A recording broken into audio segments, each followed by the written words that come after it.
آپ زعیم کو نوٹس بھجوائیے کہ یار that is what you have done, یا ڈیفامیشن کا نوٹس بھجوائیے کہ that is what you have done, apologise کہ ہم آپ کے خلاف کارروائی کا آغاز کرنے لگے ہیں۔ لیکن کیا کیجئے، مریم نواز صاحبہ کی حکومت ہے پنجاب میں، شہباز شریف صاحب وزیر اعظم پاکستان ہیں، اور اب توہین مریم صاحبہ، توہین زرداری صاحب، توہین بلاول صاحب، توہین نواز شریف صاحب، توہین مریم نواز صاحبہ جو ہے اس کے اوپر لوگ غائب ہوں گے۔ میں بار بار کہہ رہا ہوں، میں کبھی بھی فیک نیوز کا حامی نہیں ہوں، میں کسی بھی پروپیگنڈا کا کبھی حامی نہیں رہا۔ لگتا ہے آپ نے غلط کیا ہے، آپ اس کا جو قانونی طریقہ کار رکھا گیا ہے قانون کے اندر، آئین کے اندر، پیکا ایکٹ ترامیم سے پہلے کا، وہ فالو کیجئے۔ اب پیکا ایکٹ ترامیم تو کب تک ٹکتی ہیں، کب تک نہیں ٹکتی، اور کب تک جبر کا یہ موسم اسے کیسے چلتا ہے، کسی کو معلوم نہیں ہے۔ خیر زعیم، آپ غلط ہو، آپ ٹھیک ہو، ایک چیز میں آپ کے ساتھ ہوں، آج بھی، کل بھی، اور ہمیشہ آپ کے ساتھ رہوں گا، کہ اگر اس کا جو قانونی طریقہ کار ہے، جو اس کا پیٹرن ہے، لیگل پیٹرن ہے، وہ فالو نہیں کیا گیا، آپ کو اٹھانے کے لیے آپ کو اغوا کیا گیا ہے، تو بھائی میں آپ کے ساتھ ہوں۔ آن ورڈز وہ تمام میرے ڈیجیٹل میڈیا کے بھائی بہنیں، بچے جو ہم سے جونیئر ہیں، جو کام کرتے ہیں، مزید محتاط رہیے۔ آپ لوگوں کی زندگیاں، آپ لوگوں کا کام بڑا امپورٹنٹ ہے، اٹھائے نہیں جانا، گرفتار نہیں ہونا، کام کرنا ہے۔ تو جب کام کرنا ہے تو تھوڑی مزید محتاط ہو جائیے، اس حکومت کو اس کی فسطائیت کے وکٹم نہیں بننا، ان کو موقع مت دیجیے کہ یہ آپ کو اٹھا کر غائب کر دیں۔ لہٰذا جو آپ کام زعیم کر رہے تھے یا باقی لوگ کر رہے تھے، وہ کام بہت اہم ہے، آپ نے اور میں نے، ہم سب نے مل کر وہ کام کو کنٹینیو کرنا ہے۔ حکومتیں آئیں گی جائیں گی، ہمارا کام ہمیشہ جاری و ساری رہے گا۔ اینی ویز، مین خبر کی جانب آتے ہیں آج کی۔ کل خبر بریک ہوتی ہے، عمران خان صاحب نے آرمی چیف کو خط لکھ دیا ہے۔ خط لکھا، اس میں کچھ نکات تھے 8 فروری سے پہلے کے، 8 فروری کے بعد کے، ان کو ایڈریس کیا گیا، خط آپ تک پہنچ گیا۔ I'm sure کہ آپ نے اگر خط نہیں پڑھا تو آپ نے ولاگز دیکھ لی ہوں گے جن میں وہ خط کے اوپر ڈسکشن تھی، ایوری تھنگ۔ خط ہو گیا، لکھا گیا، خط پہنچا نہیں پہنچا ایک الگ سے بحث ہے۔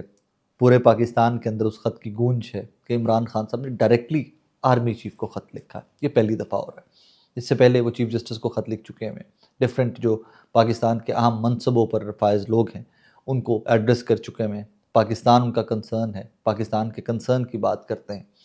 کل جب یہ خط لکھا گیا، اس کے کانٹینٹس سامنے نہیں آئے تھے، اور مزے کی بات یہ ہے کہ اس خط کو کانٹینٹس ابھی تک لوگ جو ہیں وہ کنفیوزڈ ہیں، سب لکھا جانے کے باوجود، پبلک ہو جانے کے باوجود لوگ ابھی تک کنفیوزڈ ہیں تھوڑے سے۔ خیر، کل لوگوں نے یہ کہنا سٹارٹ کر دیا کہ عمران خان صاحب تو پیر پڑ گئے ہیں، عمران خان صاحب نے تو آرمی چیف سے معافی مانگ لی، اور کل کے میر جعفر، میر صادق جو کہتے تھے عمران خان صاحب الزام لگاتے تھے فوج کے اوپر، فوج کے سربراہوں کے اوپر، جرنیلوں کے اوپر، آج عمران خان صاحب نے معافی مانگ لی۔ اس کے بعد کانٹینٹس پبلک ہوئے، تو اس کے اوپر نصرت جاوید صاحب کا کل کا جملہ ایک ہی ہے اس خط کے اوپر، جو مجھے لگتا ہے کہ سارا وہ جو کہہ لیجیے نا کہ لب لباب ہے، اور وہ جملہ کچھ ایسا تھا کہ جو تم نے کیا 3 چیزیں ہیں، یا وہ کرتے رہو یا معافی مانگو اور معاملات آگے چل کے چلو۔ میرا مدعا وہ نہیں ہے، میرا مقصد ہی وہ نہیں ہے۔ وہ تمام چیزیں جو عمران خان صاحب نے اس خط کے اندر ایڈریس کی، جن کے اوپر عمران خان صاحب نے بات کی ہے، آج اس کا ملٹری اسٹیبلشمنٹ سے، ذرائع سے، کامران شاہد صاحب ہو جائیں یا باقی کچھ صحافی ہمارے ہو جائیں، انہوں نے ذرائع پر رکھ کر اس کا جواب دیا ہے کہ ہمارے ملٹری اسٹیبلشمنٹ کے سورسز نے کہا ہے کہ نہ ہم تک کوئی خط پہنچا ہے، نہ ہم اس طرح کے کسی خط میں انٹرسٹڈ ہیں، نہ ہم یہ خط پڑھنا چاہتے ہیں، اور ہم تک یہ خط پہنچے نہیں ہیں۔ ٹھیک ہے، پوری قوم تک تو یہ خط پہنچ گیا ہے، اور کیا ہی اچھا ہو کہ جس طرح عمران خان ملک اور قوم کی بات کرتے ہیں، جس طرح باقی سیاستدان ملک اور قوم کی بات کرتے ہیں، I'm sure کہ ویسے ہی ملٹری اسٹیبلشمنٹ بھی ملک اور قوم کی بات کرتی ہے۔ تو کسی ایک جیسچر کا اگر پازیٹیو رپلائی دے دیا جائے، کہا جائے کہ ٹھیک ہے جی، ہم تک یہ کچھ سوشل میڈیا سے یا میڈیا سے کچھ اس طرح کے پوائنٹس پہنچے ہیں، تو ہم یہ چیف آفس تک کنوے کرنے کی کوشش کریں گے، ہم پہنچا دیں گے ان تک۔ یا آپ اس کا جواب ہی مت دیجیے، آپ مت کہیے کہ ہم تک یہ خط ہی نہیں پہنچا۔ لیکن آپ لوگوں کی اپنی اسٹریٹجی ہے، آپ لوگ بہتر سمجھتے ہو کہ آپ نے کیا کرنا ہے کیا نہیں کرنا، لیکن ایک صحافی ہوتے، اور وہ صحافی ہوتے کہ جو فیلڈ میں گراس روٹ لیول کے ورکر، گراس روٹ لیول کے پاکستانی، عام پاکستانی سے رابطے میں رہتا ہے، یقین مانیے حالات بہت گمبھیر ہیں۔ اگر شہباز شریف صاحب کی کابینہ کے کچھ افراد آپ کو یہ بتاتے ہیں، یا آپ کو وزیر اعظم آفس یہ بتاتا ہے ملٹری اسٹیبلشمنٹ کو کہ all is well in this country, believe you me, all is not well in this country, things are not good. بڑی عجیب سی شیپ ہے اس ٹائم کے اوپر ملک کے اکنامک کنڈیشنز، ملک میں عجیب سے وہ ڈیسپریٹ ہوئے لوگ کہ میں چھوڑ کے نکل جاؤں، یہ کر لوں وہ کر لوں، ایوری تھنگ۔ سو یہ کہ مجھ تک خط پہنچا نہیں یا ملٹری اسٹیبلشمنٹ تک خط نہیں پہنچا، یہ سمجھ نہیں آتی بات۔ اگر ایک بچے کو سوشل میڈیا کے ذریعے، ٹی وی کے ذریعے، خبروں کے ذریعے یہ خط پہنچ گئے تو ایم شور ریلیونٹ کوارٹرز تک بھی یہ خط پہنچ گیا ہوگا۔ آپ نے جواب نہیں دینا، آپ نے اس کو رسپونڈ نہیں دینا،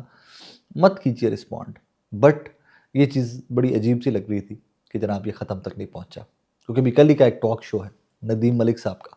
جس کے اندر علی امین گنڈا پور صاحب فرما رہے ہیں کہ 2 دفعہ ایسے معاملات ہوئے کہ عمران خان صاحب کی بنی گالہ منتقلی جو ہے اس کے بہت قریب پہنچ چکے تھے علی امین گنڈا پور صاحب، تو نہ خط پہنچا ہے، نہ کوئی کورسپونڈنس ہے، نہ کوئی انگیجمنٹ ہے، نہ بات کرنا چاہتے ہیں۔ تو یہ علی امین گنڈا پور اتنے کانفیڈنٹ کیسے ہیں کہ جناب وہ معاملات انہوں نے کافی حد تک طے کر لیے تھے۔ ہم سب سمجھتے ہیں، اس ملک کے لوگ سمجھتے ہیں کہ what is happening and where it is happening. خدا را سب بیٹھیے تمام stake holders, I'm not talking to one, I'm not requesting one۔ میری درخواست کسی ایک سیاستدان، ملٹری اسٹیبلشمنٹ، کسی ایک جرنیل کے لیے نہیں ہے، سب کے لیے ہے۔ Sit together, sort it out۔ We do understand، ہم سب جانتے ہیں کہ اس ملک کے اندر ملٹری اسٹیبلشمنٹ کس قدر امپورٹنٹ ہے، ہماری سیکیورٹی سچویشن ایسی ہے تو ہمیں ان چیزوں کا ادراک ہے، لیکن باؤنڈز اپنی اپنی، آپ کی باؤنڈریز جہاں وہ ہیں وہ ڈیفائنڈ ہیں آئین میں، سیاستدانوں کی باؤنڈریز آئین میں ڈیفائنڈ ہیں، تو اپنی اپنی باؤنڈری میں کام کرتے ہیں۔ ہم شور کہ یہ ملک بہت ترقی کرے گا، اس ملک کی مقدر میں لکھا ہوا ہے ترقی کرنا، صرف ہمیں تھوڑا سا اپنی اپنی جگہ کے اوپر واپس جانا ہے، ہمیں تھوڑا تھوڑا اس جگہ پہ جانا ہے کہ جہاں سے معاملات بہتری کی جانب آئیں۔ ہم نے بہت تجربے کیے ہیں ناظرین اس ملک کے ساتھ، بہت تجربے کیے ہیں اس کے نظام کے ساتھ، اس کے حکومتی نظام کے ساتھ بہت تجربے کیے ہیں۔ Let's not continue those experiences. کچھ وہ کرتے ہیں جس کے لیے آئین اور قانون بنا تھا اور جو آئین اور قانون میں لکھا تھا وہ کرتے ہیں، اور اس کے بعد دیکھتے ہیں کہ کیا نتائج ملتے ہیں۔ میں آپ کو دعوے سے کہتا ہوں، عوام کی رائے مانیے، عوام کی مرضی سے ملک چلنے دیجیے، جس کو عوام منتخب کریں اس کو چلنے دیجیے، خدا را یہ ملک بہت ترقی کرے گا۔ ہاں، اور پھر میں آپ کو وہ خواب بھی نہیں دکھانے والا کہ یہاں پر گورے آ کے کام کریں گے، وہ ہم سے بہت آگے ہیں، وہ یہاں پر نوکریاں مانگنے نہیں آئیں گے آپ کے اور میرے پاس، لیکن کم از کم بنگلہ دیش کی طرح، ہندوستان کی طرح آپ اور میں باعزت زندگی ضرور اپنے ملک میں گزار سکیں گے، اور کچھ گریس، کچھ ڈگنیٹی سے ہم اپنے دنیا کے اندر سر اٹھا کے موو کر سکیں گے، اور وہ آپ کا اور میرا بنیادی حق ہے۔ I hope and I pray that day comes very soon، اور وہ آئے گا، انشاءاللہ آئے گا۔ نظام اس نہج پہ پہنچا ہوا ہے، اب سمجھ آتی ہے کہ ذرا سا کیلکولیٹ کیجئے تو یہ سمجھ آتی ہے کہ نظام اس نہج تک پہنچ چکا ہے کہ جہاں پر میک اور بریک والی سچویشن ہے، چیزیں بدلیں گی، بہت جلدی بدلیں گی۔ لیکن پھر وہی بات کہ اگر اس خط کا جواب آرمی چیف کو لکھے گئے کا جواب اسٹیبلشمنٹ دے دیتی، فوج دے دیتی،